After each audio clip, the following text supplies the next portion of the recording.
بسم الله الرحمن الرحيم. الله من الشيطان اللعين الرجيم. بسم الله الرحمن الرحيم. لا حول ولا قوة إلا بالله العلي العظيم. نحمده ونستعينه ونستغفره ونشكره ونتوسل إليه ونتوكل عليه. نصلي ونسلم على خيرته في خلقه حافظ سره ومبلغ رسالاته سيدنا ونبينا أبي القاسم محمد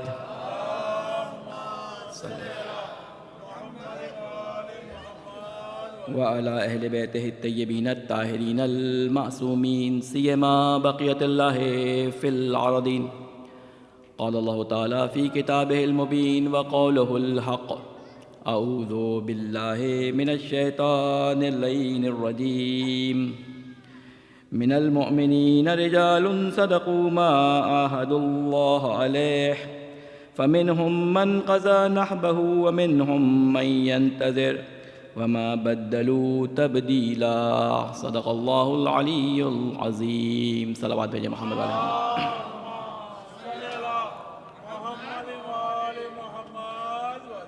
السلام علیکم ورحمۃ اللہ وبرکاتہ. سب سے پہلے آپ تمام مومنین مومنات اور سننے والوں کو حضرت مسلم بن عقیل سفیر امام حسین معتمد امام حسین کی شہادت کا پرسہ اور تعزیت پیش کرتا ہوں، اور اپنی جانب سے اور تمام مومنین مومنات اور سننے والوں کی جانب سے امام زمانہ کی خدمت میں حضرت مسلم کی تعزیت اور تسلیت پیش کرتا ہوں. آج آپ کو معلوم ہے کہ 8 ذی الحج کا دن گزر گیا. اس دن کو یوم ترویہ کہتے ہیں. وہ دن جس دن حاجی مکے سے نکل کر عرفات کے میدان کی طرف جاتے ہیں. اس وقت لاکھوں حاجی، ہو سکتا ہے کہ ان میں آپ کے بھی جاننے والے موجود ہوں، اس وقت عرفات کے میدان میں اپنے لیے اور آپ کے لیے دعاؤں میں مشغول ہوں گے. اور اللہ سے ہم یہ دعا کرتے ہیں کہ اللہ تعالیٰ اگلے سالوں میں ہم سب کو یہ توفیق عطا فرمائے کہ ہم خانہ کعبہ کی زیارت سے بہریاب ہو سکیں. یہ وہ دن ہوتا ہے کہ جب مکہ تقریباً خالی ہو جاتا ہے اور تمام کے تمام حاجی مکے کی طرف، مکے سے منی کی طرف اور عرفات کے میدان سے گزرتے ہوئے جا رہے ہوتے ہیں. یہی وہ وقت تھا کہ جب حاجیوں کی روانگی مکہ سے عرفات کی طرف تھی. میرے مولا امام حسین علیہ السلام مکہ کو خیر آباد کہہ کر کربلا کی طرف نکل رہے تھے. امام حسین علیہ السلام نے یہ نہیں چاہا کہ جب انہوں نے محسوس کیا کہ مکہ میں کچھ لوگ زائرین اور حجاج کے روپ میں آپ کے قتل کا منصوبہ بنا کر تلواریں چھپا کر لائے ہیں، تو آپ نے نہیں چاہا کہ کعبے کی حرمت پامال ہو. لہٰذا آپ نے فرمایا کہ میں اے کعبہ تیری حرمت کو پامال نہیں ہونے دوں گا. میں اس حرم کی سرحد سے باہر نکل جاؤں گا، چاہے ایک بالش اس سے دور میرا خون بہا دیا جائے، لیکن میں پسند نہیں کروں گا کہ میرا خون اس کعبے کی دیواروں کو رنگین کرے. لہٰذا مولا حسین علیہ السلام نے حرمت کعبہ، حرمت خانہ خدا کی خاطر اس حج کو چھوڑا. لیکن اللہ، جسے کہتے ہیں حل جزاء الاحسان الا الاحسان، کہ اللہ نے اس کی جزا امام حسین علیہ السلام کو، بلکہ امام حسین علیہ السلام کے زائرین کو یہ دی کہ اے حسین تو میرے کعبے کی حرمت کو بچانے کے لیے یہاں سے نکل رہا ہے، لیکن تیرا جو بھی زائر تیرے در کی زیارت کے لیے آئے گا میں اسے 70 مقبول حجوں کا ثواب دوں گا. 70 مقبول حجوں کا ثواب دوں گا. لہٰذا امام حسین علیہ السلام کا یہ اقدام بہت سخت تھا. حج جس کے لیے روایات میں آیا ہے کہ واحد وہ عبادت، واحد وہ زیارت ہے کہ جس کو ہر سال کرنے کی تاکید کی گئی ہے. دعائیں جو وارد ہوئی ہیں ماہ ذی الحجہ کے مہینے میں اور ماہ رمضان کے مہینے میں، اگر آپ ان کا مطالعہ کریں تو اس میں آپ کو معلوم ہوگا کہ اس میں اللہ تعالیٰ سے امام یہ طلب فرما رہے ہیں کہ اے اللہ مجھے اپنے گھر کی زیارت نصیب فرما. اس سال بھی اور آئندہ آنے والے تمام سالوں میں، یعنی حج وہ عبادت ہے کہ ہر معصوم کی یہ کوشش ہوتی تھی کہ وہ ہر سال حج کرے. لیکن آپ سوچیں کہ امام حسین علیہ السلام کے دل پہ کیا گزری ہوگی کہ جب وہ حج کے زمانے میں مکہ خانہ خدا میں موجود تھے، لیکن وہاں پر وہ حالات بنا دیے گئے کہ امام حسین علیہ السلام حج پہ رک نہیں سکے اور امام حسین وہاں سے چل دیے۔ اسی روز ابراہیم اپنے بیٹے کو لے کر قربانی کے لیے منا جا رہے تھے۔ ایک نبی زادہ قربان ہونے کے لیے منا کی طرف جا رہا تھا، اور یہ وہی دن تھا کہ ایک نبی زادہ اپنے پورے خاندان کو لے کر کربلا میں قربانی دینے جا رہا تھا۔ آپ دیکھیں کہ حضرت اسماعیل علیہ السلام جو کہ نبی زادے ہیں، آج کا دن گزر جائے گا، پرسوں جمعے کے دن 10 ذی الحجہ ہے، سب لوگ حضرت اسماعیل علیہ السلام کی یاد میں عید قربان منائیں گے۔ ایک نبی زادہ کہ جس کو اللہ تعالیٰ نے ذبح ہونے سے بچا لیا، ساری دنیا اس کی یاد میں قربانی مناتی ہے، ساری دنیا اس کی یاد مناتی ہے۔ ایک مہینے کے بعد 10 ذی الحجہ کے پورے ایک مہینے کے بعد وہ دن بھی آئے گا جسے آپ 10 محرم سے یاد کرتے ہیں۔ اس دن ایک نبی زادہ اپنی تمام اولادوں، اپنے تمام مردوں، اپنے تمام بھتیجے بھانجوں کے ساتھ کربلا کے میدان میں ذبح ہو جائے گا، لیکن جب اس کی یاد منانے کے لیے کہا جائے گا تو لوگ بدعت بدعت کا نعرہ لگائیں گے۔ یہ کیسا انصاف ہے، یہ کیسی اسلام کی تعلیم ہے کہ ایک نبی زادے کی یاد میں جس کو بچا لیا اللہ نے، اس کی تو یاد منائی جائے، لیکن ایک نبی زادہ کہ جو اسلام کی خاطر، اللہ کی خاطر، کعبے کی حرمت کی خاطر، اللہ کے رسول کے دین کو بچانے کی خاطر اپنی تمام اولاد کو لے کر کربلا میں شہید ہو گیا، اس کی یاد منانے پر لوگوں کو تکلیف ہوتی ہے۔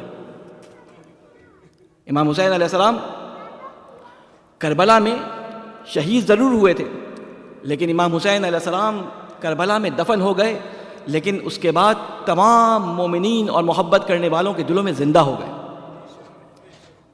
ہر وہ چیز جو امام حسین علیہ السلام سے منسوب ہو گئی وہ کربلا میں فنا اور تباہ و برباد کر دی گئی، لیکن وہ خیمہ جس کی نسبت امام حسین سے ہو گئی وہ خیمہ مومنین کے دلوں میں لگ گیا۔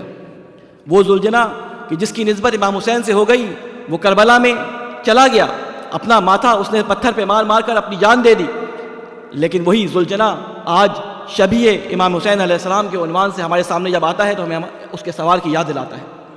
وہ علم حضرت عباس کے ہاتھوں سے گرا کر زمین پر پھینک دیا گیا، حضرت عباس کے ہاتھوں سے چھوٹ گیا، لیکن آج وہ علم ہر مومن، ہر محب اہل بیت کے گھر پر لگا ہوا ہے۔ لہٰذا امام حسین علیہ السلام کربلا میں دفن ضرور ہوئے، لیکن امام حسین کے ساتھ جتنے بھی لوگ گئے تھے ان کے کردار مومنین کے کرداروں میں زندہ ہو گئے۔ امام حسین علیہ السلام کی شہادت کے بعد امام حسین علیہ السلام کے ساتھیوں کے کرداروں کو، امام حسین کے کردار کو جناب زینب نے اور حضرت امام سجاد علیہ السلام نے اپنے خطبوں اور اپنی عزاداری کے ذریعے لوگوں کے دلوں میں زندہ کیا۔ اس عزاداری کا مقصد یہ بتایا کہ یہ عزاداری اس لیے تمہارے دلوں میں گھر کرنے کے لیے، اس لیے تمہارے سامنے منائی جا رہی ہے، اس کا مقصد ہے کہ تم ان کرداروں کو کہ جن کو بے دردی کے ساتھ شہید کر کے زمین میں بے گور و کفن چھوڑ دیا گیا، ان کرداروں کو اپنی ذات، اپنی شخصیت، اپنی اولادوں، اپنی آنے والی نسلوں میں منتقل کرو۔ کربلا کی عزاداری نام ہے کرداروں کو زندہ کرنے کے لیے۔ ہر زمانے میں کربلا برپا ہوتی ہے۔ کربلا صرف سن 61 ہجری کا واقعہ نہیں تھا، اور کربلا کی عزاداری صرف اس لیے نہیں تھی کہ 61 ہجری کے واقعے کو ہم یاد کریں اور روئیں، بلکہ کربلا نام تھا رزم کا، کربلا نام تھا عزم کا، کربلا نام تھا قربانی کا، کربلا نام تھا شہادت کا، اور کربلا نام تھا مر کر پوری دنیا میں دوبارہ زندہ ہونے کا۔ لہٰذا امام حسین علیہ السلام سے ہم کئی سبق لیتے ہیں، ان کے اصحاب سے کئی سبق لیتے ہیں۔ آج کربلا کی کتاب کا جو دیباچہ ہے کہ جس کے بغیر کربلا کی کتاب مکمل نہیں ہوتی، وہ حضرت مسلم بن عقیل کی شہادت ہے۔ یعنی کربلا کا عنوان مکمل نہیں ہوتا کہ جب تک مسلم کے عنوان کو کربلا کی کتاب کے دیباچے پہ نہ لگایا جائے، اور یہی وجہ ہے کہ امام حسین علیہ السلام نے جب آخری رخصت لی تو جا کر خطبہ جب فرمایا تو پہلا لفظ جو کہا کہ اینا اینا مسلم بن اوسجا، اینا اینا مسلم بن عقیل، اینا اینا اصحاب کو نام لیتے ہوئے، ایک ایک کر کے نام لیتے ہوئے کہا کہ اینا اینا سعید، اینا اینا زہیر، یہ تمام نام لیے، لیکن سب سے پہلا نام جو لیا امام حسین علیہ السلام نے وہ حضرت مسلم کا لیا۔ یعنی یہ ہمیں بتا رہے تھے امام حسین کہ مسلم کربلا میں موجود نہیں ہے، لیکن کربلا کا پہلا شہید آج بھی مسلم ہے۔ وہ قربانی جو کربلا کے تمام شہداء نے امام حسین علیہ السلام کے اصحاب نے مل کر دی، وہ قربانی مسلم نے اکیلے دی۔ وہ قربانی مسلم نے اکیلے دی۔ مسلم کون تھے؟ ہمیں حضرت مسلم علیہ السلام کے بارے میں صرف مصائب کی حد تک بتایا جاتا ہے۔ حضرت مسلم علیہ السلام کے کردار، ان کی شخصیت، ان کی پرسنالٹی سے ہمارے بچے، ہمارے نوجوانوں کو آگاہ بہت کم کیا جاتا ہے۔ بہت کم لوگ ہوں گے جو حضرت مسلم علیہ السلام کے بارے میں اتنی تفصیل سے جانتے ہوں گے۔ وہ شخص کہ جس کی زندگی کے 3 دن یا 4 دن یا 1 ہفتہ یا 1 مہینہ جس کا ذکر آپ کو ملتا ہے، اس کی وجہ سے آج مومنین کے قلوب کے اندر جلا ہوتی ہے، ایک انقلاب برپا ہوتا ہے، اور وہ کربلا کے لیے اپنے آپ کو آمادہ کرتے ہیں۔ سوچیں کہ اس کی پوری زندگی کیسی ہوگی۔ میں آج چاہوں گا کہ حق مطلب کو ادا کرنے کے لیے جو میرے پاس مختصر وقت ہے، اس میں کچھ حضرت مسلم علیہ السلام کی شخصیت کے بارے میں آپ کے سامنے بیان کروں، کیونکہ حق تو یہ ہوتا ہے کہ جس ہستی کے بارے میں، جس مناسبت سے جو مجلس رکھی جائے، بجائے اس کے کہ میں ادھر ادھر کے واقعات آپ کو سناؤں۔ الحمدللہ آپ لوگ ہزاروں کی تعداد میں مجلسیں اب تک سن چکے ہیں، بزرگ علماء کو سن چکے ہیں، بڑے بڑے جسے کہتے ہیں آپ نے پنڈال، جس میں مجالس میں ہزاروں کی تعداد میں لوگ موجود ہوتے ہیں، ان میں بڑے بڑے خطیب اور علماء آتے ہیں، ان کو آپ سن چکے ہیں۔ لیکن میں چاہوں گا کہ اس طالب علم کی آج ایک چھوٹی سی بات جو حضرت مسلم علیہ السلام کے بارے میں ایک تحقیق جو میں نے مطالب جمع کیے ہیں، اور کوشش کروں گا کہ ان مطالب کو اپنے ٹوٹے پھوٹے الفاظ میں آپ تک پہنچاؤں۔ ایک صلوات بھیجیں محمد والے محمد پر۔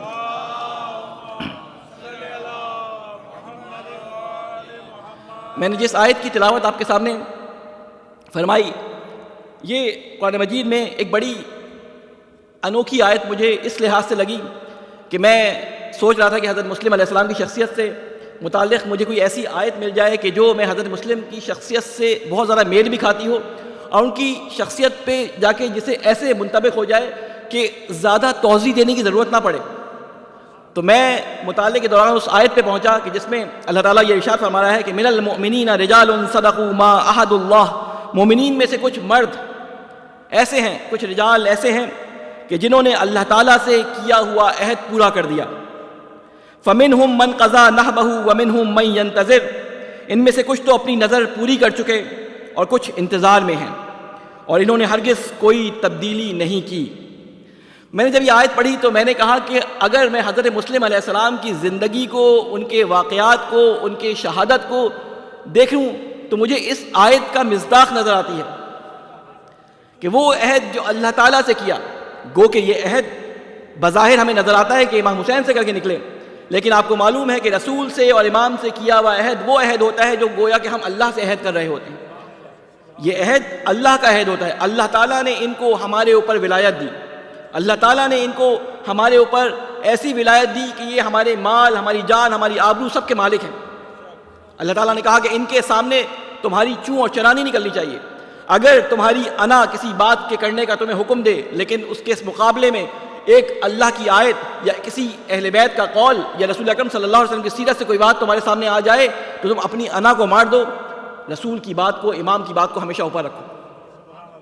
اور حضرت مسلم علیہ السلام کا تعارف تو میں کیا کر رہا ہوں، ان کے تعارف کے لیے امام حسین علیہ السلام کا وہ ایک جملہ کافی ہے کہ جب حضرت مسلم علیہ السلام کو بھیجا ہے تو اس سے پہلے آپ کو معلوم ہے کہ کوفہ والوں کی طرف سے بہت زیادہ خطوط آئے تھے کہ اے امام، ہمارا دھیان آپ کی طرف لگا ہوا ہے، ہم آپ کو امام مانتے ہیں، ہمارا امام نہیں ہے۔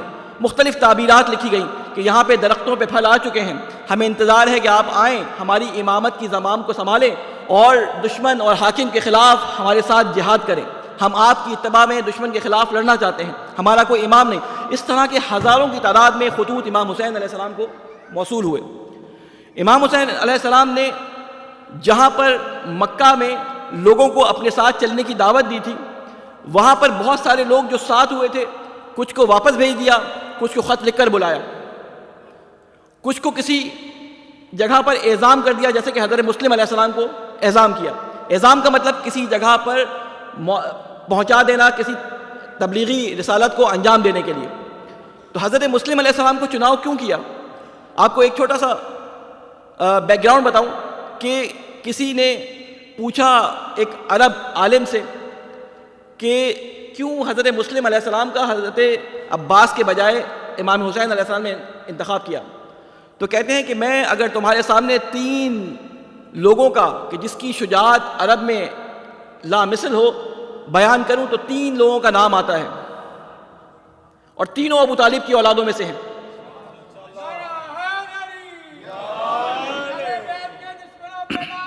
بے شمار تینوں حضرت ابو طالب علیہ السلام کی اولاد میں سے ہیں.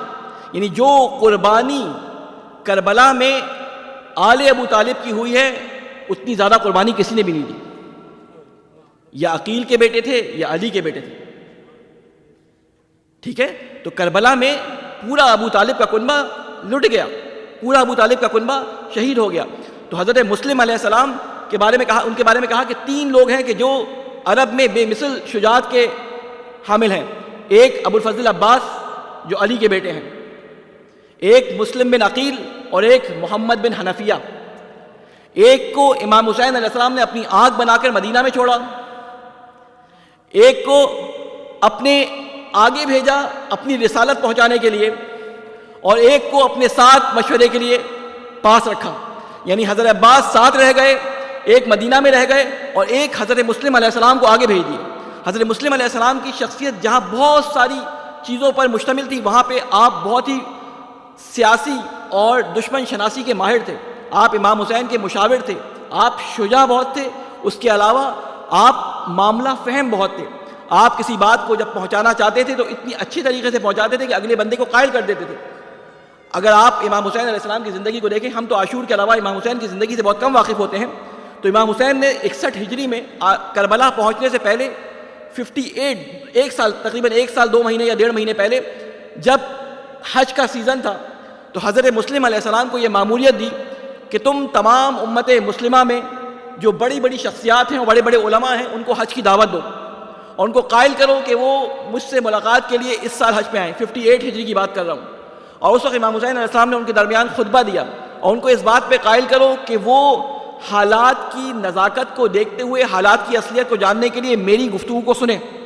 اب سوچیں کہ ایسے لوگ اس ماحول کے اندر کہ بنو امیہ کی حکومت، امام حسین علیہ السلام کے پاس جانے پہ بھی پابندی، اس کے علاوہ امام حسن علیہ السلام کی شہادت واقع ہو چکی ہے، لوگ اہل بیت سے دور ہیں. ایسے موقع پہ لوگوں کو جا کر بلانا کہ تم امام حسین علیہ السلام کی بات سنو، اس کے لیے خاص طور پہ مکہ ہو، کسی ایسے ماہر شخص کی ضرورت تھی کہ جو ان کو قائل بھی کر سکے اور لا بھی سکے. تو یہ سارے انتظام حضرت مسلم علیہ السلام نے کیے.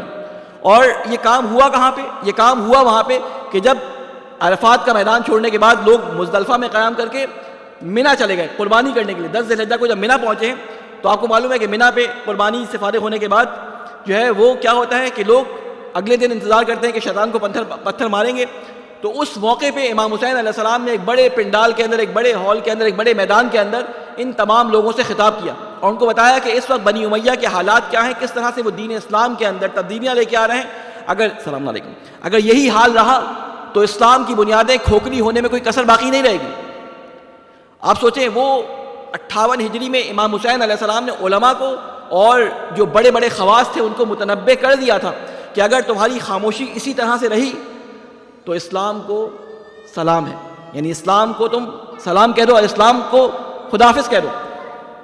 بہرحال وہ خطبہ ابھی پڑھنا منظور نظر نہیں ہے.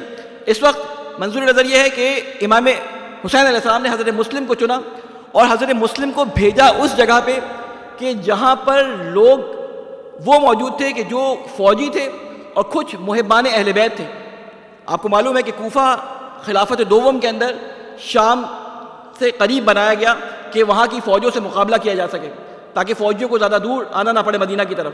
تو کوفہ آباد ہوا دوسری خلافت کے دور میں. یہ فوجی چھاونی رہی، لیکن جب امام علی علیہ السلام ظاہری خلافت پہ آئے تو انہوں نے دشمنوں کی طرف سے اور شام کو کنٹرول کرنے کے لیے اسی کوفہ کو اپنا دارالخلافہ بنایا. تو امام علی علیہ السلام جب دارالخلافہ کو منتقل کر رہے تھے مدینہ سے کوفہ کی طرف تو کئی اصحاب رسول اور کئی علماء جو تھے اس زمانے کے مدینہ کے اندر وہ امام علی علیہ السلام کے ساتھ کوفہ میں آ گئے. اور یہی وجہ تھی کہ کوفہ کے اندر اہل بیت کے چاہنے والے موجود تھے. یعنی یہ اہل بیت کے اس طرح سے چاہنے والے تھے کہ امام علی علیہ السلام کی رکاب میں انہوں نے جنگ لڑی تھی. کچھ معرفت کے ساتھ جنگ لڑ رہے تھے، کچھ ان میں سے خوارج بھی تھے. جن کو امام علی علیہ السلام نے اپنے ہاتھوں سے قتل کر دیا. تو بہرحال امام علی علیہ السلام کے ساتھ آئے ہوئے لوگ تھے. تو اب ان لوگوں میں مسلم کو جانا تھا.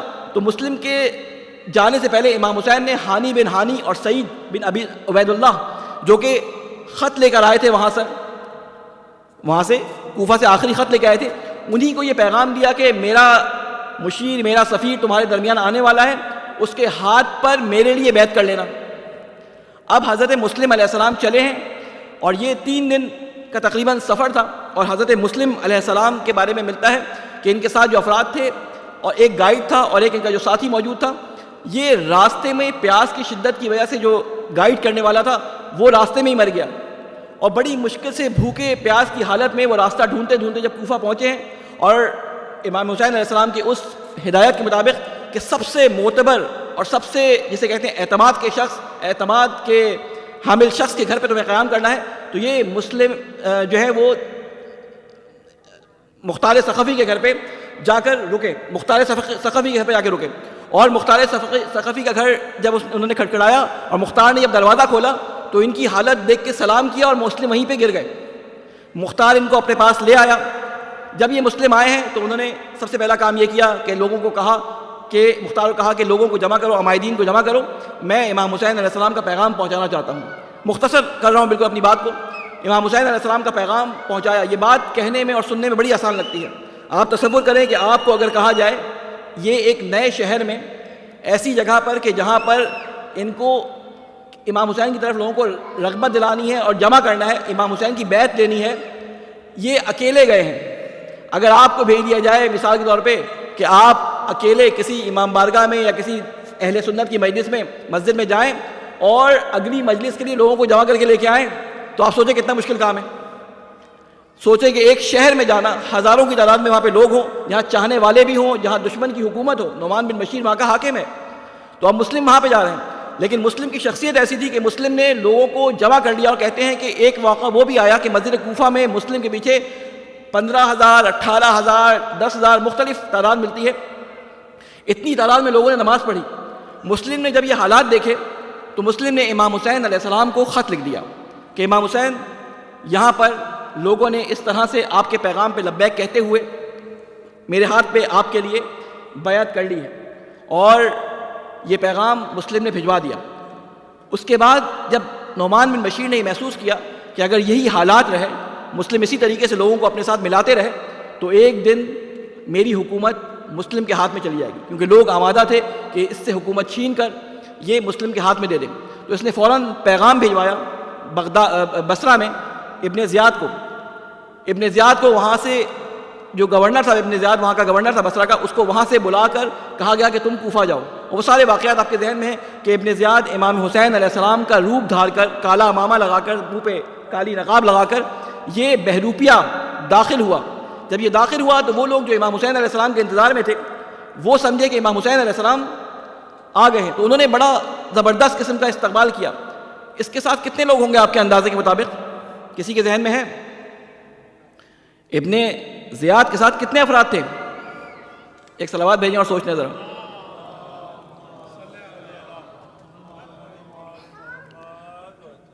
ابن زیاد کے ساتھ ابھی میں تعداد بتاتا ہوں آپ کو افراد کی. اس نے آنے کے بعد اندھیرا ہو گیا تھا.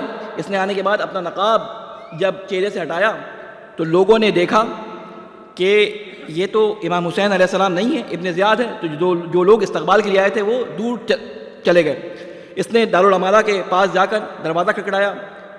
لوگوں نے دروازہ کھولنا نہیں چاہا. اوپر سے نعمان بن بشیر نے اپنے سپاہیوں کو کہا کہ بولو امام حسین آئے ہیں. ان کو بولو کہ میں دروازہ نہیں کھولوں گا. وہ نرم دل آدمی تھا نسبتاً بنی امیہ کے اندر, تھوڑے ان حکام کے اندر. تو اس نے کہا میں دروازہ نہیں کھولوں گا. تو یہ پیچھے ہوا اور اس نے کہا کہ میں حسین نہیں ہوں, میں ابن زیاد ہوں.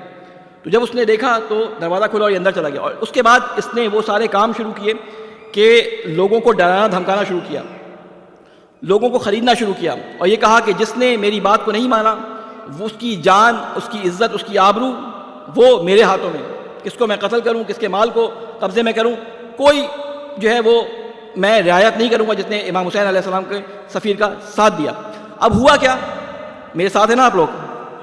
ایک صلوات بھیجیں محمد والے محمد پہ.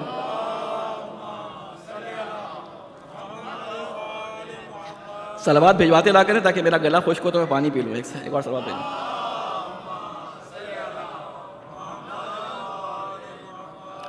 تو اب اس نے یہ سارے کام شروع کیے. ہوا کیا؟ کیسے وہ مسجد جو 15,000 یا 10,000 یا 8,000 کی تعداد میں مسلم کے پیچھے بھری ہوتی تھی نمازیوں سے، حالات وہاں تک پہنچ گئے کہ جب مسلم سے لوگ جدا ہوئے ہیں تو 9 یا 8 کی بلکہ 7 ذی الحجہ کا دن تھا کہ جب مسلم نے عشاء کی نماز پڑھی ہے تو مسلم کے پیچھے کوئی بھی نہیں تھا. انشاءاللہ مصائب کی جب وقت آئے گا تو اس میں بیان کروں گا. تو حالات اس نے کیا کر دیے، ان کے کام دیکھیں کہ اس نے کام کیا کیا. اس وقت ہزاروں کی تعداد میں مسلم کے چاہنے والے، مسلم کی ہاتھ پہ بیعت کرنے والے، وہ لوگ جنہوں نے امام حسین کے لیے مسلم کے ہاتھ پہ بیعت کی تھی وہ موجود تھے. اگر وہ اسی وقت ابن زیاد کو پکڑ لیتے، معاملہ فہمی سے کام لیتے، تو اسی وقت اس کو وہاں پہ ختم کیا جا سکتا تھا اور حکومت پہ قبضہ کیا جا سکتا تھا. لیکن اس نے آ کے یہ دھمکایا.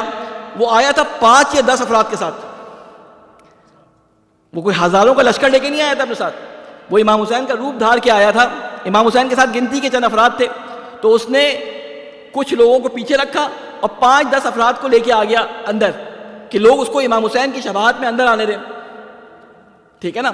جب یہ اندر آ گیا تو اس نے پہلا کام کیا کہ پہلے اپنے خزانے کا منہ کھولا. اور خزانے کا منہ کھولنے کے بعد اس نے لالچ دی. لالچ سے جو لوگ آ سکے، لالچ دینے کے بعد جو نہیں آ سکے تو کہا کہ جاؤ ان کی عورتوں کو جا کے ڈراؤ کہ اگر ان کے شوہر، ان کے بھائی، ان کے بیٹے مسلم کا ساتھ دیں گے تو ان کی جانیں خطرے میں ہیں، ان کی جانیں امان میں نہیں ہیں. اور عورتوں کو لالچ دیا کہ ہم تمہارے شوہروں کو اتنا سونا دیں گے، اتنا معاوضہ دیں گے. اب کیا ہوا کہ وہ لوگ جو مسلم کے ساتھ تھے، اگر کسی نے حضرت مسلم پہ بننے والی سیریل دیکھی ہو تو اس میں آپ دیکھ سکتے ہیں کہ یہ خواتین آئیں. کچھ ایسی خواتین بھی تھیں جو اپنے شوہروں کے ہاتھ پکڑ کے، اپنے بیٹوں کے ہاتھ پکڑ کے ان کو یہ کہتے ہوئے کہ تم میرے ایک ہی اولاد ہو، تم چلے گئے تو تمہارے بعد میرا کیا ہوگا. کسی نے کہا کہ تمہاری تلوار کے بدلے ہمیں سونا ملے گا. کسی نے کہا کہ تمہارے بعد ہمارا کوئی چاہنے والا، ہمارا کوئی سنبھالنے والا نہیں ہوگا. یہ کہہ کے لوگ اپنے مردوں کو، اپنے بیٹوں کو، اپنے چچا بھتیجوں کو لے گئی یہ خواتین. یہ اپنے بھانجے بھتیجوں کو لے گئی خواتین. اب تعداد کچھ رہ گئی کم جو مسلم کے چاہنے والے تھے. ان میں سے ایک ایک کو مسلم کے ساتھیوں کو پکڑنا شروع کیا. مسلم کے بارے میں جب پتہ چلا تو مسلم منتقل ہو گئے کہاں پر؟ ہانی بن عروہ کے گھر پہ. ہانی بن عروہ کے گھر پہ جب منتقل ہوئے تو اب مسلم کو کوئی ڈھونڈ نہیں پا رہا تھا کیونکہ بڑے سردار تھے، کسی کو شک نہیں جا رہا تھا ہانی بن عروہ کے اوپر. تو ابن زیاد نے ایک غلام اپنا جس کا نام تھا ماقل، اس کو 1000 دینار دیے. یہ ساری باتیں میں آپ کو اس لیے بتا رہا ہوں کہ بعض دفعہ بہت سارے ماقل ہمارے درمیان بھی ہوتے ہیں. سنیے گا ذرا کیا ہوا ماقل نے. اس کا نام تھا ماقل، یہ غلام تھا ابن زیاد کا. اس کو بہت سارے درہم و دینار دیے اور کہا کہ مسلم کو ڈھونڈو، یہ پیسہ ان کو دو اور مجھے بتاؤ کہ مسلم کے کیا پلانز ہیں اور مسلم کہاں پر ہیں. اب یہ مسجد میں جا کے پہلے تو اس نے بڑی عبادت شروع کی اور بڑے اہل بیت علیہ السلام پہ درود بھیجنے شروع کیے. بڑا جسے اس نے ڈھونڈنا شروع کیا کہ مجھے سفیر حسین کی تلاش ہے، مجھے معلوم ہوا ہے کہ سفیر حسین یہاں پہ ہیں. کسی نے پوچھا تم کون ہو؟ کہا کہ میں فلاں علاقے سے آیا ہوں اور میرے پاس پیسہ ہے اور مجھے معلوم ہے کہ مسلم کو اس وقت پیسے کی ضرورت ہے، تو میں چاہتا ہوں کہ میں مسلم کی رکاب میں لڑ کر جو ہے اس کا ساتھ دوں. کچھ دن تک لوگ اس کو دیکھتے رہے اور پھر کسی نے اس کو کہا کہ ٹھیک ہے آج شام میں یا کل تمہیں مسلم سے ملاقات کے لیے کسی بندے کے ساتھ بھیج دیا جائے گا. مسلم بن اوسجہ کی ڈیوٹی لگائی گئی کہ ان کو پہنچایا جائے کہاں پر؟ مسلم بن عقیل کے پاس. مسلم بن اوسجہ کی ڈیوٹی لگائی گئی، بوڑھے تھے، تو یہ اس شخص کو لے گئے اور یہ مسلم کے پاس جا کر اتنا انقلابی ہو گیا کہ ایسی ایسی باتیں کرتا کہ مسلم کے ساتھ جو اصحاب تھے وہ بھی حیران رہ جاتے، بھائی کتنا جوش اور کتنا جذبے والا ہے. آپ کو یاد ہوگا کہ رسول اکرم صلی اللہ علیہ وسلم کے زمانے میں ایک منافق تھا عبید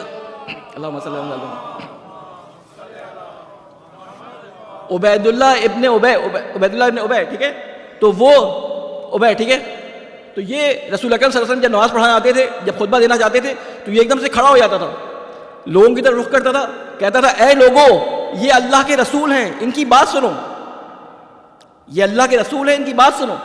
اس کے لیے اللہ تعالیٰ نے قرآن مجید میں آیت اتار دی تھی، سورہ منافقون کی پہلی 2-3 آیتیں اسی کے لیے کہ اے رسول، یہ منافق آپ کو کہتے ہیں رسول ہیں، آپ رسول ہیں لیکن یہ جھوٹ بولتے ہیں. تو یہ بھی جھوٹ بول رہا تھا ماقل. مسلم حسین کے ساتھی تھے، مسلم کے ساتھ تمام لوگ تھے، مسلم صحیح حق پہ لڑنا چاہ رہے تھے، لیکن یہ جھوٹ بول رہا تھا. ہوا یہ کہ اس نے ایک دن گزارش بھیجی عبید اللہ ابن زیاد کے پاس اور عبید اللہ ابن زیاد نے جب اس کو پتہ چلا تو اس نے گرفتار کرنے کے لیے بھیجا کہ مسلم کو ہانی کے گھر سے گرفتار کر کے لے کے آؤ، لیکن ہانی بھی ظاہر بڑے سردار تھے، ان کی اطلاعات اور ان کی جو جسے کہتے ہیں سیکیورٹی اور ان کے محافظین نے ان کو اطلاع دے دی کہ مسلم کی گرفتاری کے لیے آ رہے ہیں، لہٰذا مسلم وہاں سے خاموشی کے ساتھ نکل گئے۔ میں بہت مختصر کر رہا ہوں، ٹائم میرے پاس بہت کم ہے۔ مسلم وہاں سے خاموشی کے ساتھ نکل گئے، اور جب مسلم وہاں سے نکلے ہیں تو اب ہانی بن عروہ کو بلایا اس نے، اور بلانے کے بعد مسلم کے بارے میں پوچھ گچھ کی۔ ہانی بن عروہ نے جواب نہیں دیا، ہانی نے کہا کہ مجھے نہیں معلوم کہ مسلم اب کہاں ہیں۔ ہانی نے جواب نہیں دیا، ہانی کو قید کر دیا گیا۔ اب 7 ذی الحج آخری دن تھا جب مسلم نے نماز عشاء پڑھائی ہے مسجد کوفہ کے اندر، تقریباً 30 کے قریب لوگ مسلم کے ساتھ موجود تھے۔ جب نماز عشاء کے بعد مسلم نکلے ہیں مسجد کے دروازے پر تو 10 لوگ مسلم کے ساتھ تھے، اور جب باب کندہ پہ پہنچے ہیں تو کوئی بھی مسلم کے ساتھ نہیں تھا، مسلم اکیلے رہ گئے تھے۔ تو مسلم کے ساتھ یہ دغا کیا گیا کوفہ کے اندر۔ اب میں آپ کو یہاں پہ 1 منٹ کے لیے روکوں گا، مسلم کے ساتھ اس دغا کرنے کے نتیجے میں ہوا کیا، اس کو میں آپ کو قرآن سے کچھ باتیں بتاؤں گا تاکہ آپ کو پتہ چلے کہ یہ صرف مسلم کے ساتھ نہیں ہوا بلکہ تاریخ نے اپنے آپ کو دہرایا۔ اللہ تعالیٰ کہتا ہے کہ میں اپنی سنت کو کبھی تبدیل نہیں کرتا۔ آپ کو معلوم ہے کہ قرآن مجید میں سب سے زیادہ کس کا قصہ بیان کیا گیا ہے؟ کون سے نبی کا؟ حضرت موسیٰ علیہ السلام کا، کیونکہ ذی الحج کا مہینہ ہے۔ میں ذی الحج کے مہینے کے حوالے سے آپ کے اذہان عالیہ میں یہ بات بٹھانا چاہتا ہوں کہ حضرت موسیٰ علیہ السلام سے پہلے بنی اسرائیل کا حال کیا تھا؟ وہ دعا کرتے تھے اللہ سے کہ اے اللہ ان فرعونیوں سے نجات دے، اے اللہ ان فرعونیوں نے ہمارے مال، عزت، آبرو سب کو غارت کر دیا، اے اللہ انہوں نے ہمیں غلام بنا لیا۔ ان کی دعاؤں کا نتیجہ یہ ہوا کہ اللہ تعالیٰ نے حضرت موسیٰ علیہ السلام کو ان کے درمیان بھیج دیا۔ وہ پوری لانگ اسٹوری کو میں شارٹ کر رہا ہوں، ٹھیک ہے، ساری آپ نے اسٹوری سنی بھی ہے، حضرت موسیٰ علیہ السلام کے قصے سے واقف بھی ہیں، میں اس مطلب کو بیان کرنا چاہ رہا ہوں جو مطلب میں یہاں پہ میرا مورد نظر ہے۔ حضرت موسیٰ علیہ السلام تمام اپنے ان حالات اور ان واقعات جو فرعون کے ساتھ مکالمے ہوئے، اس کے بعد اس قوم کو کہ جو اپنے امتحانوں میں پاس ہو گئی تھی، حضرت موسیٰ کا ساتھ دے دیا تھا، ان سب کو نکال کر نجات دلا کر باہر آ گئے مصر سے، ٹھیک ہے، مصر سے باہر آ گئے۔ مصر سے جب باہر آئے تو حضرت موسیٰ علیہ السلام کا بلاوا آیا۔ وہ بلاوا یہ آیا کہ اللہ تعالیٰ نے قرآن مجید میں فرمایا ہے، ایک صلوات بھیجیں محمد والے محمد پہ،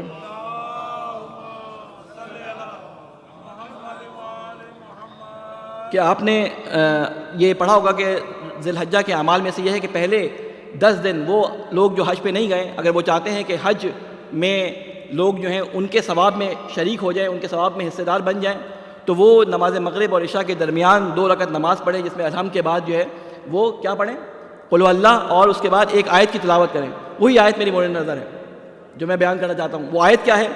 قرآن مجید میں فرماتا ہے اللہ تعالیٰ وَوَعَدْنَا مُوسَىٰ 30 لَيْلَةً وَأَتْمَمْنَاهَا بِعَشْرٍ فَتَمَّ مِيقَاتُ رَبِّهِ 40 لَيْلَةً وَقَالَ مُوسَىٰ لِأَخِيهِ هَارُونَ اخْلُفْنِي فِي قَوْمِي وَأَصْلِحْ وَلَا تَتَّبِعْ سَبِيلَ الْمُفْسِدِينَ، کہ اے اللہ تعالیٰ نے جب یہ اس کا خلاصہ میں کر دوں کہ اللہ تعالیٰ نے جب موسیٰ سے 30 دن کا وعدہ کیا اور ان کو 30 دن کے لیے کوہ طور پہ بلایا، تو یہ قوم جو تمام امتحان دے کر پاس ہو گئی تھی، اس پاس ہونے کے نتیجے میں حضرت موسیٰ کے ساتھ ان کی آنکھوں کے سامنے اس شخص کو کہ جس نے ان کی زندگی کو اجیرن کیا ہوا تھا پانی میں ڈوبتا ہوا دکھا دیا۔ اللہ نے اسی دنیا میں ان کو انعام دے دیا، فرعون ان کی آنکھوں کے سامنے ڈوب گیا۔ یہ قوم ہر امتحان پاس کر کے دریا عبور کر گئی۔ اب حضرت موسیٰ علیہ السلام کو اللہ تعالیٰ نے کوہ طور پہ بلا لیا۔ کوہ طور پہ بلانے کے بعد یہ لوگ حضرت موسیٰ کا انتظار کرتے رہے کہ اللہ تعالیٰ کی طرف سے پیغام لے کے آئیں گے، لیکن اللہ تعالیٰ نے وہاں پر 10 دن ان کے میقات میں، ان کی ملاقات میں اضافہ کر دیا۔ یہ پتہ ہے نا آپ کو، 10 دن کا اضافہ کر دیا، ٹھیک ہے، وَأَتْمَمْنَاهَا بِعَشْرٍ، کہ ہم نے 10 دن کا اس میں اضافہ کر دیا۔ جب یہ 10 دن کا اضافہ ہوا تو اب سوچیں یہ غیبت موسیٰ شروع ہو گئی، یعنی قرار یہ تھا کہ 30ویں دن موسیٰ آ جائیں گے، لیکن موسیٰ نہیں آئے۔ یہ غیبت کا زمانہ جیسے شروع ہوا فتنوں نے سر اٹھانا شروع کیا۔ یہ آج بھی یہی ہے، غیبت کا زمانہ شروع ہوا، فتنے ہر طرف سے اٹھنے شروع ہو گئے۔ صلوات بھیجیں محمد والے محمد پہ۔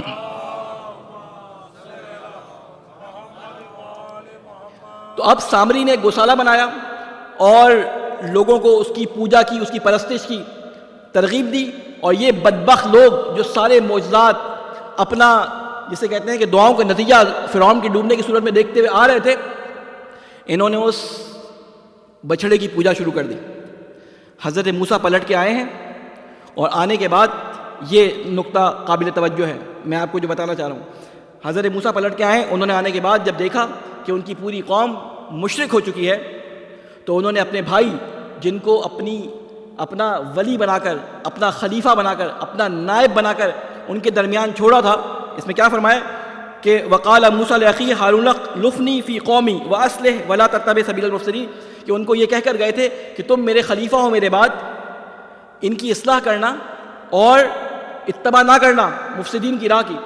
آنے کے بعد قرآن مجید نے یہ قصہ اگر نقل نہ کیا ہوتا اور میں ان الفاظ کو استعمال نہ کرتا، انہوں نے آ کے حضرت ہارون علیہ السلام کو ان کی داڑھی، ان کی ریش مبارک سے پکڑ لیا یا پیشانی سے پکڑ لیا، ٹھیک ہے، اور کہا کہ میں تمہیں سپرد کر کے گیا تھا قوم، یہ قوم مشرک ہو گئی، یہ قوم پوری مشرک ہو گئی۔ تو حضرت موسیٰ علیہ السلام کو جب دیکھا تو یہ قوم پشیمان ہوئی، جب دوبارہ دیکھا نا اپنے نبی کو تو یہ پشیمان ہو گئے، تو انہوں نے کہا توبہ توبہ استغفار، شاید انہوں نے بھی ہماری طرح دو ہاتھ مارے ہوں ادھر ادھر، ٹھیک ہے، دو کان ایسے پکڑے ہوں۔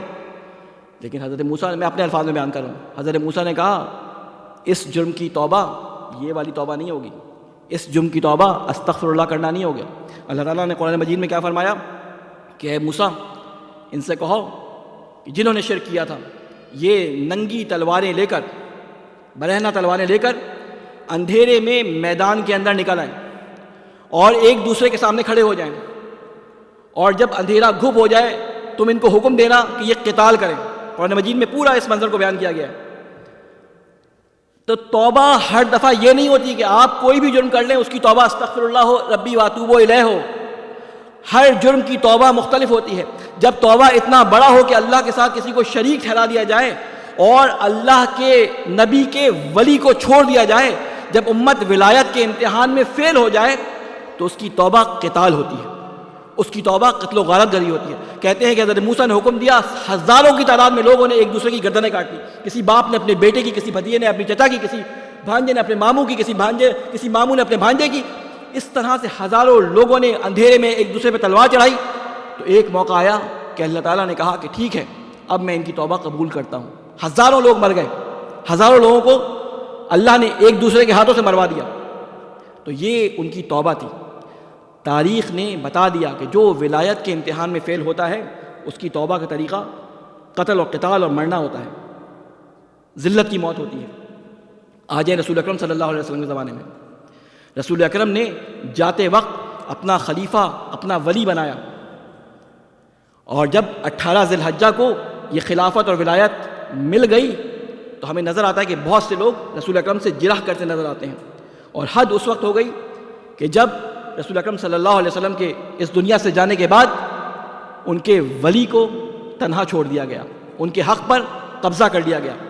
امت دوبارہ امتحان میں فیل ہونے جا رہی تھی، اور اس کا نتیجہ یہ ہوا کہ امت نے وہ سزا دی کہ اپنی بڑی ہی پسندیدہ شخصیت جو کہ رسول کے جگر گوشہ، رسول کے جگر کا ٹکڑا تھے، امام حسین علیہ السلام، 50 سال، صرف 50 سال اس نبی کے گزرنے کے 50 سال بعد یا 60 سال بعد، 50 سال بعد ان کو شہید کر دیا گیا۔ یعنی اللہ تعالیٰ بعض دفعہ نعمتیں ایسی لے لیتا ہے کہ انسان اس نعمت کے بغیر اپنے دین میں بھی جاتا ہے، اپنے ایمان میں بھی جاتا ہے، اپنی زندگی میں بھی جاتا ہے۔ یعنی اللہ تعالیٰ نے ولایت میں امتحان میں ناکام ہونے کا نتیجہ کیا لیا کہ بہترین اپنی ہستی کو ان کے درمیان سے اٹھا لیا۔ لیکن میں اس سے پہلے کا ایک واقعہ آپ کے لیے ذکر کروں گا، کیونکہ اب موضوع بس میرے پاس وقت نہیں ہے کہ میں تمام باتیں بیان کر سکوں، کہ امام حسین علیہ السلام نے بھی یہی کام کیا۔ یعنی آپ نے دیکھا کہ جو ولایت کے امتحان میں فیل ہوا اس کے نتیجے میں اللہ تعالیٰ نے یا تو ان کو قتل کر دیا یا بہت عظیم ہستیوں کو ان کے درمیان سے اٹھا لیا۔ تو اب اللہ تعالیٰ کے اس ولی نے، امام حسین علیہ السلام نے اپنے سفیر کو بھیجا، اور جب سفیر کو بھیجا تو مسلم کا ساتھ دینے والے ہزاروں کی تعداد میں تھے، مسلم کی معرفت رکھنے والے نہیں تھے۔ وہ کسی عالم کا بہت مشہور جملہ ہے کہ وہ کہتے تھے کہ کوفہ میں ہزاروں مسلمان تھے لیکن ایک مسلم تھا۔ کوفہ میں ہزاروں مسلمان تھے لیکن مسلم صرف ایک تھا۔ یعنی کوفہ میں چاہنے والے بھی تھے لیکن کردار مسلم کسی کے اندر بھی نہیں تھا۔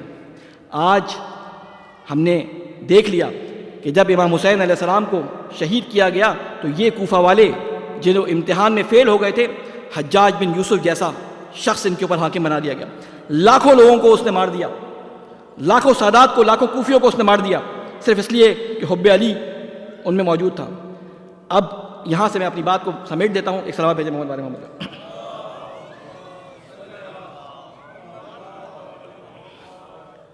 میری مجلس ویسی خشک ہوتی ہے اور آپ لوگ پھر صلوات نہیں بھجواتے تو مجھے اور جو ہے وہ جان لگانی پڑتی ہے بولنے کے لیے، جیسے میں سمجھا نہیں پا رہا بات.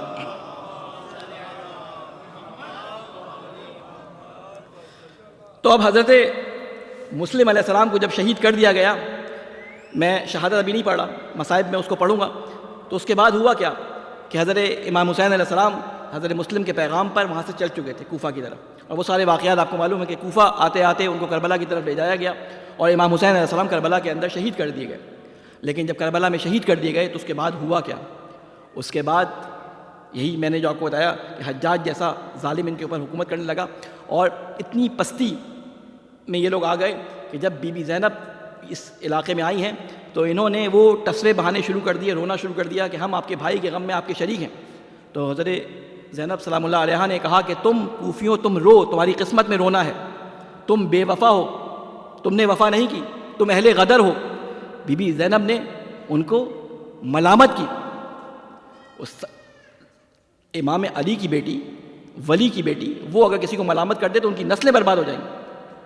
آپ ایک چیز یہاں سے سیکھنا ہمارا فرض ہے کہ آپ ایک چیز اپنے ذہنوں میں رکھیں کہ کربلا سے ہمیں سبق کیا لینا ہے، یا آج حضرت مسلم کی زندگی سے ہمیں سبق کیا لینا ہے. دیکھیں 3 چیزیں جس کو ہم دیکھتے ہیں کہ امام حسین علیہ السلام کے بعد ان کی عزاداری کی صورت میں ہمارے درمیان موجود ہیں. 3 چیزیں. امام سجاد علیہ السلام نے خطبے دیے، امام سجاد علیہ السلام کے بعد امام رضا نے، امام کاظم نے، اس کے بعد امام جعفر صادق علیہ السلام نے، دوسرے ائمہ علیہ السلام نے یہ رسم ڈالی کہ لوگوں کو، شعراء کو، ذاکرین کو بلاتے تھے اور کہتے تھے کہ امام حسین علیہ السلام کے لیے اشعار بولو. تو امام حسین علیہ السلام کے لیے کربلا کو دوبارہ زندہ کرنے کا مقصد جو امام سجاد نے اس کی رسم ڈالی تھی وہ تمام اماموں نے آگے بڑھایا. اب یہ چیزیں 3 طرح کی ہوتی ہیں، اور 3 طرح کیا ہوتی ہیں؟ ایک کربلا رزم کے ذریعے زندہ ہوتی ہے. رزم جنگ، یعنی جس کے بعد لوگوں میں ولولہ پیدا ہو اور لوگ انقلاب کے لیے، لوگ حاکم کے خلاف لڑنے کے لیے تیار ہو جائیں. بی بی زینب کی مجلس کے بعد، عزاداری کے بعد کیا ہوا؟ یہ عزاداری نام ہے رزم کا. عزاداری بزم اور رسم کی صورت میں ادا کی جاتی ہے، لیکن اس کی روح ہوتی ہے وہ رزم کہ جس کے بعد لوگوں میں وہ جذبہ پیدا ہو جائے کہ وہ حکومت کے خلاف، ظالم کے خلاف کھڑے ہونے کے لیے، مظلوم کے خلاف آواز اٹھانے کے لیے تیار ہو جائیں. اگر رسم اور بزم رہ جائے اور رزم ختم ہو جائے تو یہ عزاداری ہمیں کوئی فائدہ نہیں پہنچائے گی کہ جب تک رزم نہ ہو. یہ ہمارے ائمہ علیہ السلام کی تعلیمات میں ہمیں ملتا ہے. دیکھ لیں، اگر ہم اپنی زندگی میں اٹھا کے دیکھیں کہ جہاں پہ یہ رزم موجود تھا وہاں پر انقلاب آ گئے. آپ شیخ زکزاکی کو دیکھ لیں، آپ لبنان میں دیکھ لیں، آپ ایران میں دیکھ لیں. جہاں پر اس عزاداری میں رزم تھا وہاں پہ ظالم کے خلاف آواز اٹھا دی گئی. لیکن جہاں پہ اس عزاداری میں رزم نہیں تھا، صرف بزم اور صرف رسم تھی، وہ صرف محبت کے دعوے دار تو رہے، محبت کرتے بھی رہے ان کی طرح سے کہ جنہوں نے امام حسین علیہ السلام سے بہت محبت کے دعوے کیے. ہم بھی امام حسین علیہ السلام سے بہت محبت کے دعوے کرتے ہیں. وہ کوفی کہ جنہوں نے امام حسین علیہ السلام کی یاد میں دعائے امام زمانہ بہت پڑھی نہیں، لکھ کر بھی بھیج دیا کہ اے امام ہمیں آپ کی ضرورت ہے، امام آ جائیں. ہم تو صرف زبان سے پڑھتے ہیں، انہوں نے لکھ کر بھیج دیا. امام ان کی دعوت پہ لبیک کہتے ہوئے آ بھی گئے، لیکن آخر میں کیا ہوا؟ کیونکہ کردار مسلم، کردار حسینی ان کے اندر زندہ نہیں تھا، آخر وقت میں یہ محبت کرنے والے پسپائی اختیار کر گئے. کوئی مال دنیا، کوئی شہرت طلبی، کوئی ڈر، کوئی خوف کی وجہ سے پیچھے ہٹ گیا. آج بھی اگر ہم چاہتے ہیں کہ وہ رزم مجلسوں میں پیدا کریں تو ایسی گفتگو اور ایسے مضامین کو بیان کریں کہ جس کو سننے کے بعد ضروری نہیں ہے کہ سب خوش بھی ہوں. خوش کرنا عزاداری کا مقصد نہیں ہوتا. عزاداری میں رلانے کا مقصد رلانا نہیں ہوتا. عزاداری میں رلانے کا مقصد یہ ہوتا ہے کہ تمہیں اس بات کی حسرت ہو کہ ہم کیوں کربلا میں موجود نہیں تھے، ہم کربلا میں کیوں موجود نہیں تھے. کربلا کا پہلا شہید مسلم بن عقیل آج ان کی شہادت کا دن ہے اور میں زیادہ آپ کے اوقات میں زیادہ آپ کے وقت نہیں لوں گا. میں بس مختصر سے مجھے مصائب اتنے زیادہ بیان کرنے آتے بھی نہیں. میں کوشش کروں گا کہ اپنی نوکری کو ادا کرنے کے لیے آپ کے سامنے کچھ حضرت مسلم علیہ السلام کے بارے میں بیان کروں. کہ آپ کو معلوم ہے کہ جب حضرت مسلم علیہ السلام 7 ذی الحجہ کو اکیلے ہو گئے تو رات کے وقت اپنا گھوڑا لے کے نکلے اور چاہتے تھے کہ شہر کوفہ سے چلے جائیں، لیکن شہر کوفہ کی ناکہ بندی ہوئی ہوئی تھی. جہاں جاتے فوج اور سپاہی موجود تھے. آپ نے دن میں 8 ذی الحجہ کو ایک ٹوٹی ہوئی مسجد میں، ایک پرانی مسجد میں پناہ لی، گھوڑے کو آزاد کر دیا، پھر نکلے، لیکن پھر نکل نہ پائے کوفہ شہر سے. تو تھک ہار کر، اب مسلم بھوکا اور پیاسا ہے، تھک ہار کر ایک دروازے کے چبوترے پہ، ایک گھر کے دروازے کے چبوترے پہ بیٹھ گئے. ابھی بیٹھے ہی تھے کہ ایک خاتون وہاں سے باہر نکلی، تاریخ میں جس کا نام طوال بیان کیا جاتا ہے. کہتے ہیں کہ یہ اپنے بیٹے یا اپنے داماد کا انتظار کر رہی تھی. کوفہ کے حالات خراب تھے. اس نے دیکھا کہ ایک شخص چبوترے پہ بیٹھا ہے. اس نے پوچھا کہ اے شخص تو کون ہے؟ تو حضرت مسلم نے کوئی جواب نہ دیا، اشارے سے پانی مانگا. یہ خاتون اندر گئی، حضرت مسلم کو پانی لا کے پلایا اور پھر اندر چلی گئی. تھوڑی دیر بعد جب دوبارہ نکلی تو دیکھا کہ نوجوان وہیں بیٹھا ہے. تو اس خاتون نے اب ذرا غصے سے کہا کہ اے نوجوان، میں ایک ضعیف اور تنہا عورت ہوں، میرا بیٹا گھر پہ موجود نہیں ہے، مجھے اچھا نہیں معلوم ہوتا کہ ایک جوان شخص میرے گھر کے باہر اس طرح بیٹھا ہو. کوفہ کے حالات خراب ہیں، تو اپنے گھر کو جا. حضرت مسلم علیہ السلام نے اپنی نگاہوں کو اٹھایا اور اٹھانے کے بعد کہا کہ جس کا گھر نہ ہو وہ کہاں جائے. کہا کہ تو کون ہے؟ کہا کہ میں بنی ہاشم میں سے ہوں. بنی ہاشم کا نام سننا تھا، تیرا نام کیا ہے؟ کہا مسلم بن عقیل، حسین بن علی کا سفیر.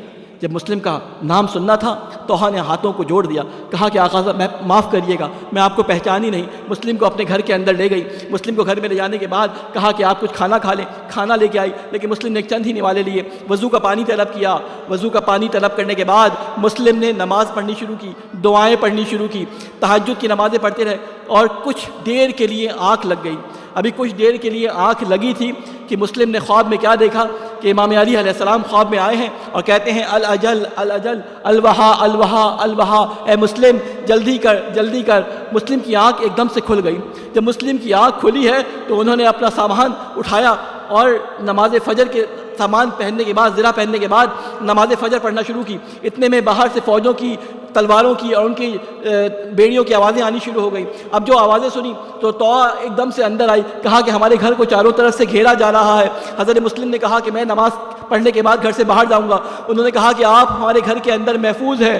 جب گھر پہ محفوظ ہیں تو باہر دستک ہوئی. دستک دینے والوں نے کہا کہ مسلم کو گھر سے باہر نکالو. اس کے بیٹے نے جا کے مخبری کر دی تھی. ارے مسلم کو گھر سے باہر نکالنے کی اس نے آفر کو رد کر دیا. جب اس کو رد کر دیا تو حضرت مسلم علیہ السلام نے کہا اے توحا مجھے باہر جانے دے، تجھے نہیں معلوم یہ کیسی قوم ہے. جب یہ دھمکی دیتی ہے تو یہ گھر کے دروازے کو آگ لگا دیتی ہے. جب یہ دھمکی دیتی ہے تو یہ گھر کے اندر گھس جاتی ہے. میں نہیں چاہتا کہ کوئی تیرے گھر کی حرمت کو پامال کرے، کوئی تیرے گھر کے اندر داخل ہو. یہ کہہ کر مسلم نے دروازہ کھولا. ارے باہر نکل گئے. ارے علی کے شجاع بھائی کا شجاع بیٹا تھا، علی کا بھتیجا تھا. ارے خوب جنگ کی.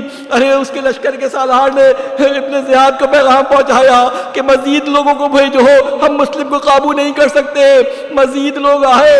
ارے 2 بار مزید جب مدد منگا لی تو اس نے کہا کہ بھئی تمہیں ایک آدمی کو اٹھانا تھا، کوئی فوج لڑنے کو تھوڑی آئی تھی. اس نے کہا کہ تو نے کسی بقال یا کسی کسان کو مارنے کے لیے نہیں بھیجا. ارے یہ علی کے بھائی کا بیٹا ہے. ارے ابو طالب کا پوتا ہے. ارے مسلم کو دھوکے کے ساتھ ایک گھڑا کھود کر اس پہ گھاس پھوس ڈال کر مسلم کو پیچھے کی طرف دھکیلا گیا. جب اس میں مسلم نیچے گر گئے تو مسلم کو امان کی دعوت دی گئی. جب مسلم نے کہا کہ کیا تم سچ کہتے ہو؟ کہا تم امان میں ہو. مسلم نے اپنی تلوار نیچے رکھ دی. ارے مسلم کو جب نکالا گیا تو فوراً ہاتھ میں ہتھکڑیاں، پیروں میں بیڑیاں ڈال دی گئی. ارے مسلم نے کہا ھذا اول الغدر، ارے پہلا غدر ہو گیا. انہوں نے اپنی بات کا پاس نہیں کیا. مسلم کے لڑنے کے بعد سر پہ، ہونٹوں پہ، چہرے پر بڑے زخم آئے تھے. ارے خون، ارے پیاسے تو تھے ہی، خون کے نکلنے کی وجہ سے مزید پیاس میں اضافہ ہو گیا. جب دارالامارہ کی طرف لے کے جایا گیا تو دیکھتے ہیں کہ ایک چاہنے والا دور موجود ہے. اس کو اشارے سے کہا مجھے پانی پلا دے. وہ پانی لے کر آیا. مسلم پانی پینا چاہتے تھے لیکن منہ سے خون نکل کر پانی میں گر گیا. مسلم نے اس پانی کو پھینک دیا. دوبارہ پانی منگایا لیکن دوبارہ خون اس میں گر گیا. مسلم نے کہا اللہ کی مشیت اسی میں ہے کہ میں پیاسا رہوں. میں کہوں گا مسلم ارے آپ پانی کیسے پی سکتے تھے؟ ارے کچھ دن بعد ابھی حسین کے پیاسے بچوں کو پیاسا شہید کر دیا جائے گا. مسلم کو دارالامارہ میں لے کے جایا گیا. کہا کہ امیر کو سلام کرو. ارے مسلم نے ایک دفعہ ابن زیاد کی نظروں میں نظریں گاڑی. کہا کہ میرا امیر صرف حسین ہے، میں کسی کو سلام نہیں کروں گا. اس نے کہا کہ تو سلام کر یا نہ کر تجھے قتل کیا جائے گا. ارے ہانی بن عروہ اور مسلم بن عقیل دونوں کو دارالامارہ کی چھت پہ لے جایا گیا. بعض روایات میں ملتا ہے کہ گردن کاٹ کر دارالامارہ کی چھت سے نیچے پھینک دیا. بعض روایات میں ملتا ہے اوپر سے دھکا دے کر گردن کاٹ دی گئی. اس کے بعد ظلم ہو گیا. ارے مسلم کا سر کاٹنے کے بعد گھوڑوں سے مسلم کے پیروں میں رسی باندھی گئی، ہانی کے پیروں میں رسی باندھی گئی اور ان کی لاشوں کو کوفہ کی گلیوں اور بازاروں میں پھیلایا جانے لگا. سر کو دارالامارہ پہ لٹکا دیا گیا. ابھی اس طرف سے امام حسین کربلا کی طرف آ رہے تھے. راستے میں آپ نے کچھ مسافروں کو دیکھا جو کوفہ سے آ رہے تھے. امام نے ان کو بلایا، پوچھا کہ مجھے کوفہ کے حالات بتاؤ. انہوں نے کہا کہ مولا آپ کو اکیلے میں بتانا چاہتے ہیں. کہا کہ یہ تمام میرے محرم راز ہیں، ان کے سامنے بتاؤ. ارے ان سے کہا کہ جب ہم کوفہ سے نکلے تھے تو اس وقت مسلم کی لاش کو کوفہ کی زمین پر گھسیٹا جا رہا تھا. امام حسین علیہ السلام نے خیمے کا رخ کیا. ارے مسلم کی زوجہ جو حضرت عباس کی سگی بہن ہے ان کو بلایا، ان سے تعزیت کی. ارے بھائیوں نے بھی بہن سے تعزیت کی. کہا ہوگا کہ ارے ہم زندہ ہیں، ہم مسلم کا بدلہ لیں گے. اس کے بعد امام حسین علیہ السلام نے مسلم کی چھوٹی سی بیٹی عاتقہ کو بلایا، اپنے زانو پر بٹھایا، اس کے سر پہ ہاتھ پھیرا، اس کے کانوں میں بندے پہنائے. ایک چھوٹی سی بچی وہاں کھڑی دیکھ رہی تھی کہ امام حسین علیہ السلام یتیمہ کے ساتھ کیا کر رہے ہیں. ارے اہل بیت کے گھرانے کی بچی تھی، سمجھ گئی. کہتی ہے مامو جان میرے بابا کا کیا حال ہے؟ امام حسین نے فرمایا کہ آج سے تیرا باپ میں ہوں. یہ واقعہ گزر گیا. اس چھوٹی بچی یہ دور کھڑی دیکھ رہی تھی. یہ سارا منظر ذہن میں تھا. ارے عاشور کا دن آیا، امام حسین علیہ السلام کو شہید کر دیا گیا. ارے سکینہ بابا بابا کہتی ہوئے اپنے بابا کی لاش پہ پہنچی. ارے بابا کی لاش سے لپٹنا چاہتی تھی کہ شمر نے بالوں سے پکڑ کے کھینچا. ارے سکینہ تو سمجھتی تھی کہ یتیم کے سر پہ ہاتھ پھیرا جائے گا. کبھی تماچا پڑھا، کبھی گوشوارے چھنے. فَسَيَعْلَمُ الَّذِينَ ظَلَمُوا أَيَّ مُنْقَلِبٍ يَنْقَلِبُونَ. ماتم حسین.